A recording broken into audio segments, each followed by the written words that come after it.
problem. We often hear about Western alienation. Well, it's real, and few large populations in Canada understand that feeling better than Vancouver Islanders. Not because we want to leave Canada. Vancouver Islanders believe Canada is stronger together, but people begin to feel alienated when they're ignored, underrepresented, and treated unfairly for decades. A perfect example is our ferry system, which is a huge cost barrier to get our seafood products to market. As coastal peoples, we understand that ferries are not a luxury. They are essential highways that connect communities to the rest of Canada, which is why we deserve strong federal ferry support. According to the Library of Parliament, last year BC Ferries received approximately $1.63 in federal support per passenger, while federally supported East Coast ferry systems received approximately $291 per passenger, roughly 178 times more support than BC Ferries received, 300 times, Madam Speaker, for Marine Atlantic. This isn't about taking away support from Atlantic Canadians. Their ferry systems are essential national infrastructure. The issue is that Vancouver Islanders are asking why essential marine highways on the West Coast aren't treated with the same level of federal importance.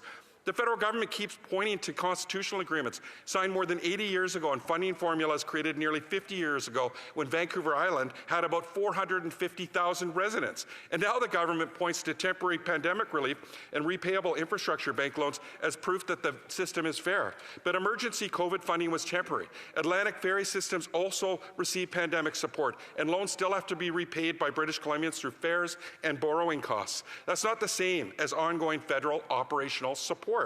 Today, Vancouver Island is approaching 1 million people, and BC Ferries carries more than 22 million passengers annually. These are essential marine highways connecting workers, seniors, families, students, truckers, businesses, including those in the blue economy, and our supply chains.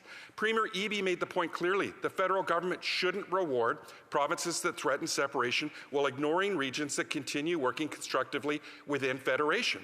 And unlike some provinces, Vancouver Islanders aren't threatening to separate from Canada because they're frustrated by this unfairness. But people are asking why consecutive Liberal and Conservative governments have continued treating us like an afterthought. And it doesn't stop there, Madam Speaker. Nearly 1 million people live on Vancouver Island, yet not a single senator clearly rooted on Vancouver Island has been appointed in more than 55 years. Meanwhile, New Brunswick, with a comparable population, has 10 Senate seats. Prince Edward Island and Newfoundland and Labrador together have fewer people than Vancouver Island, yet they also hold 10 seats.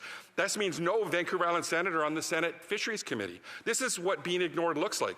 Vancouver Islanders aren't asking for special treatment. We're asking for fairness, fair ferry funding, fair representation, fair fisheries policies that protect coastal communities. And as Vancouver Islanders, we love this country. We believe in Canada, but we know this country is strong.